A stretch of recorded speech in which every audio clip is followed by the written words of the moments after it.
আসসালামু আলাইকুম রহমতুল্লাহ। আজকে আপনাদের সাথে আমি একটা জিনিস শেয়ার করি, সেটা হলো আমাদের অরিজিনাল জাপানি কোয়েল পাখি। এগুলোর সাইজ যদিও একটু ছোট, কিন্তু এগুলো খাবার গ্রহণ করে বেশি। সুস্থ সবল পাখি দৈনিক খাবার গ্রহণ করবে 25 গ্রাম। যেগুলি সুস্থ সবল পাখি সেগুলো 24 ঘন্টায় 25 গ্রাম খাবার গ্রহণ করবে। এখন আমাদের অনেকে পাখিকে খাবার দেরিতে দেন বা মানে কম দেন। তাদের ক্ষেত্রে আমি একটা কথা বলবো যে খাবার যদি দেরিতে দেন তাহলে কি ঘটনা ঘটে দেখেন। এখানে হচ্ছে আমাদের এটা হচ্ছে একটা কোয়েল পাখির ভুঁড়ি, আমরা পুরুষ পাখি জবাই করছি, ড্রেসিং করতেছি। এটা ভুঁড়ি আমি পাইলাম, এগুলোকে সকালে খাবার দেওয়া হয়েছে।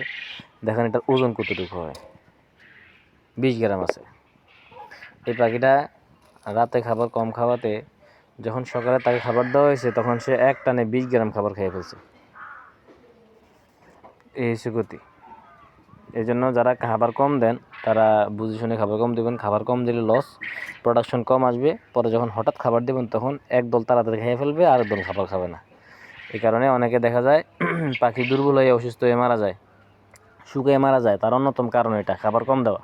খাবার কম দিলে যেগুলো একটু শক্তিশালী এরা তাড়াহুড়া করে খাবার খেয়ে ফেলে। এই যে একটা খাবার, এই পাখিটা খাবার খাওয়ার কথা 10 গ্রামের কম, এখন এই পাখিটা খাবার খেয়ে ফেলছে প্রায় 15 গ্রামের উপরে।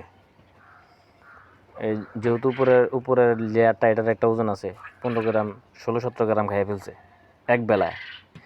তো তার মানে এটা অন্য অন্য পাখির ভাগের খানা খেয়ে ফেলছে। এই জন্য খাবার দেরিতে দিবেন না, টাইম টু টাইম দিবেন। আর হলো খাবার মেপে দিবেন, খাবার কম দিবেন না।